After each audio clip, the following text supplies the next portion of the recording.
Maths Pathway is both an organisation and the learning and teaching model that we built over the last 5 years. We have approximately 52,000 students learning in this new way.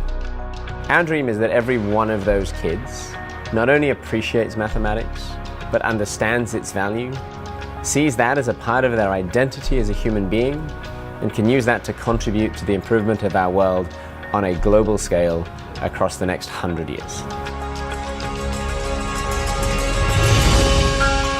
The problems that we solve at Maths Pathway are not new problems.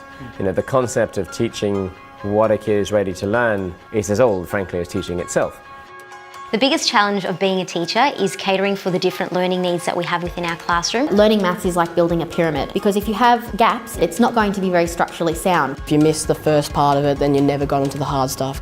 You try and teach them all the grade 3 stuff when they're in grade 3, and then you move them into grade 4, and you try and teach them all the grade 4 stuff. It's so easy to fall off that wagon, and almost impossible to hop back on again. It was a necessary prerequisite to meet students where they're at.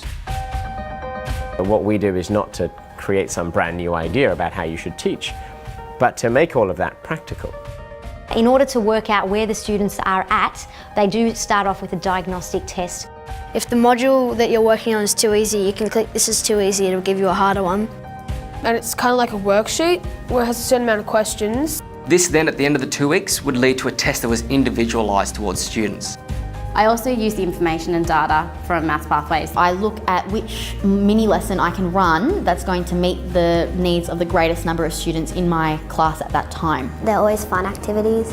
What you need is a learning and teaching model. You need all the supports that go with that. Yes, resources and tools and technology are part of that, but so is professional development, and so is change management and implementation science. You're given so much more guidance, really great strategies to make your classroom run in a really efficient and effective way. That teachers are happy to change to a better way of doing things. It's simply about using all the tools that are available to us in this day and age to make sure that we can get the best education to students. But sometimes there's nothing better than a couple of blocks. We'll use that where that makes more sense. And also focusing students around their achievement in terms of growth rather than current attainment level. If you have a growth mindset, you can say, I will give it a try because I never know what I can do and what I can learn. The student and teacher relationship is at the centre of what we do. It's no longer about delivering the content, but it's very much about enabling students to learn. And all of that administrative stuff and the routine stuff, it's there, but to a much lesser extent. It's in the background where it belongs. But what those teachers tell us is that the work that they're doing has so much more value now. When they finally put all the puzzle pieces together, the excitement and the, "Miss, I got it, come look at this, come and see." I mean, how much better is it to take your kids through a really deep understanding, a really clear investigation of a problem in mathematics, to watch those aha moments again and again, than to sit around and mark a bunch of tests and photocopy a bunch of worksheets.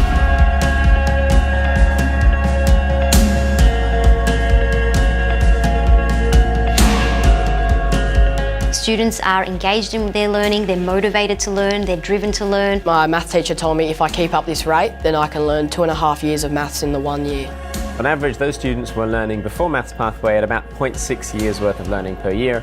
With Maths Pathway, they've more than doubled that, and are now learning at 1.25 years worth of learning per year. I would describe our secret sauce as being the fact that we actually care whether the students are learning properly. And as soon as you care about that, you have to care about what goes on in the classroom. The ability for them to switch their brains on and think deeply about what they're learning. This isn't just limited to maths class. This is going to have a radical impact on their future education and their employment opportunities. It's about building the capacity to work like a mathematician. Really being able to think slowly and deeply about problems, being able to solve non-routine things, being able to collaborate, being able to think outside the box, really switch your brain on. That sense of purpose, that sense of belief, that sense of kind of ultimate possibility really exists in those kids like nowhere else in the world.